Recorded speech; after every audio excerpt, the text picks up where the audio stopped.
नमस्कार, clean news UP में आपका स्वागत है और वक्त हो चला है दिन भर की सभी ताज़ा खबरों का। उत्तर प्रदेश के 1,36,858 किसानों का पेमेंट फेल, 87,466 लोगों की किस्त लटकी। पीएम किसान सम्मान निधि की किस्त लटकने के मामले में सबसे ऊपर आंध्र प्रदेश है। यहां के 3,21,378 किसानों का पेमेंट पेंडिंग है। वहीं दूसरे नंबर पर उत्तर प्रदेश के 87,466 किसान हैं, जबकि तीसरे नंबर पर महाराष्ट्र के 23,605 और चौथे नंबर पर राजस्थान के 19,702 किसान हैं। इस बार पेमेंट फेल होने वाले खातों की संख्या भी अधिक है, यानी सरकार ने पैसा तो भेजा लेकिन किसानों के खातों में नहीं पहुंचा है। ऐसे लाभार्थियों की सबसे ज्यादा संख्या उत्तर प्रदेश के किसानों की है। यहां 1,36,858 किसानों का पेमेंट फेल हो चुका है। ये आंकड़े पीएम किसान पोर्टल पर दिए गए हैं। किसानों की मदद के लिए सरकार दे रही 15 लाख रुपए। पीएम किसान एफपीओ योजना के तहत केंद्र सरकार किसानों पर मेहरबान है। किसानों की आय बढ़ाने के लिए सरकार लगातार कोशिश कर रही है। नया कृषि बिल लाने के बाद कृषि को बड़े बिजनेस का रूप देने के लिए सरकार किसानों को एक बड़ा गिफ्ट देने जा रही है। किसानों को नया कृषि बिजनेस शुरू करने के लिए सरकार 15 लाख रुपए मुहैया कराएगी। महंगाई भत्ता में 3% वृद्धि तय, 31% हो जाएगा डीए। जुलाई से महंगाई भत्ते में 3% बढ़ोतरी तय मानी जा रही है। जनवरी 2021 से 28% डीए निश्चित हो चुका है। 3% बढ़ोतरी के बाद 31% डीए हो जाएगा। इसका लाभ करीब 80 लाख केंद्रीय कर्मियों के अलावा सभी राज्य के कर्मचारियों तथा पेंशनर्स को भी मिलेगा।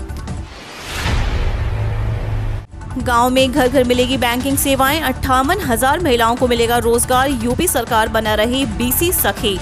यूपी की महिलाओं को रोजगार देने में उत्तर प्रदेश सरकार ने बड़ी पहल की है। गांव-गांव तक बैंकिंग सेवाओं को पहुंचाने के लिए उसने 17,500 बीसी सखी बनाने का काम पूरा कर लिया है और उनको पैसा हस्तांतरित किया जा रहा है। इसके अलावा 58,000 बीसी सखी को प्रशिक्षण देने का काम तेज गति से किया जा रहा है। सरकार के इस प्रयास से बैंकिंग सेवाएं लोगों के घरों तक पहुंचेंगी। ग्रामीण इलाकों में रहने वाले लोगों को अपने बैंक खातों से धनराशि निकालने और उसे जमा करने में बड़ा आसानी होगी। उनका बैंक शाखाओं तक जाने का खर्चा बच रहा है और घर के करीब ही बैंक के रूप में बीसी सखी मिल जा रही है।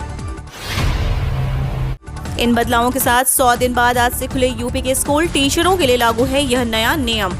वैश्विक महामारी कोरोना वायरस की दूसरी लहर के बाद अब संक्रमण के लगातार घट रहे मामलों के बीच यूपी में शैक्षणिक कार्यों से भी आंशिक रूप से प्रतिबंध हटाए जाने की शुरुआत हो चुकी है। योगी आदित्यनाथ सरकार के आदेश के बाद पिछले 100 दिनों से बंद चल रहे राज्य के सभी माध्यमिक और परिषद स्कूल को आज से खोला जा रहा है। हालांकि फिलहाल बच्चों को अब स्कूल आने की इजाजत नहीं होगी, लेकिन विद्यालय प्रबंधन अपने अध्यापकों और कर्मचारियों को शैक्षणिक और गैर शैक्षणिक कामों के लिए जरूरत के अनुसार बुला सकते हैं। छात्र छात्राओं की ऑनलाइन पढ़ाई ई पाठशाला के माध्यम से जारी रहेगी। सरकार ने स्कूलों में सख्ती से कोरोना नियमों के पालन करने का आदेश भी दिया है। इस खास मौके पर सीएम योगी ने अखिलेश यादव को खुद किया फोन, जन्मदिन की दी बधाई।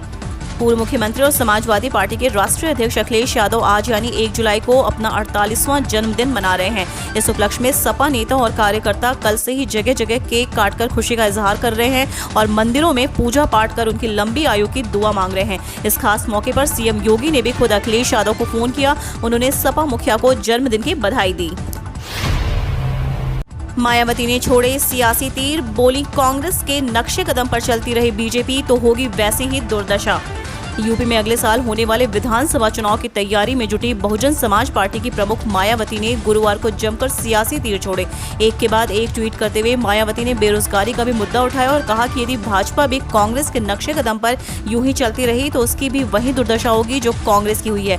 उन्होंने कहा कि यूपी और पूरे देश भर में करोड़ों युवाओं और शिक्षित बेरोजगार लोग सड़क के किनारे पकौड़े बेचने और अपने जीवन यापन के लिए मजदूरी करने पर मजबूर हैं। बसपा सुप्रीमो ने कहा कि ऐसे बेरोजगार युवाओं के माता पिता और परिवार जो यह सब देख रहे हैं उनकी व्यथा को समझा जा सकता है। यह दुखद, दुर्भाग्यपूर्ण और अति चिंताजनक है। मायावती ने कहा कि बीएसपी देश में नौजवानों के लिए ऐसी भयावह स्थिति पैदा करने के लिए केंद्र में बीजेपी के साथ साथ कांग्रेस को भी बराबर के जिम्मेदार मानती हैं। कांग्रेस ने लंबे अरसे तक यहां एक छत्र राज किया। इस दौरान अपने कार्यकलापों की भुक्तभोगी बनकर कांग्रेस केंद्र और यूपी सहित कई राज्यों की भी सत्ता से बाहर हो गई। यूपी में मुस्लिम कुशवाहा चौहान को बनाएंगे सीएम, 20 डिप्टी सीएम भी होंगे। ओपी राजभर ने दिया नया फॉर्मूला। सुहेलदेव भारतीय समाज पार्टी के अध्यक्ष ओम प्रकाश राजभर ने उत्तर प्रदेश में सत्ता बंटवारे के लिए अजीबोगरीब फॉर्मूले का प्रस्ताव रखा है। उन्होंने कहा कि अगर 2022 के विधानसभा चुनाव में उनकी 10 पार्टी भागीदारी संकल्प मोर्चा सत्ता में आती है तो हर साल एक नया मुख्यमंत्री होगा जो एक अलग अलग जाति का प्रतिनिधित्व करेगा। उन्होंने कहा कि उन्हें विश्वास है कि उनका मोर्चा सहज बहुमत से जीतेगा और उन्होंने कहा कि मैं यह सुनिश्चित करूंगा कि गरीबों और दलितों के बीच हर प्रमुख जाति समूह को सत्ता में हिस्सा मिले। मुझे खुद सभी पद पर रहने और दूसरों को वंचित करने में कोई दिलचस्पी नहीं है। अगर हम 2022 में सरकार बनाते हैं तो हम स्पष्ट कर देना चाहते हैं कि 5 साल के कार्यकाल में यूपी में 5 मुख्यमंत्री होंगे। इनमें एक सीएम मुस्लिम, एक राजभर, एक चौहान, एक कुशवाहा और एक पटेल समाज से होगा। इसी तरह राज्य में हर साल 5 उप मुख्यमंत्री चुने जाएंगे और 5 साल में 20 डिप्टी सीएम बनेंगे। हम स्पष्ट करते हैं कि हमारे मोर्चे में सभी से समान व्यवहार होगा। बिहार में यूपी में होगी भारी बारिश, दिल्ली को आज भी झुलसाएंगे लू के थपेड़े। बिहार में एक और जहां बारिश का मौसम बना हुआ है, वहीं दिल्ली एनसीआर में चिलचिलाती गर्मी से लोगों का जीना बहाल हो गया है। दिल्ली और आसपास के इलाकों में अभी भी मानसून के लिए लंबा इंतजार करना होगा और फिलहाल गर्मी से कोई राहत नहीं मिलने वाली है। दिल्ली में बुधवार की तरह ही दिल्ली वासियों को लू के थपेड़े झुलसाएंगे। इधर उत्तर प्रदेश के पूर्वी इलाकों में बारिश के मौसम सुहाना बना हुआ है।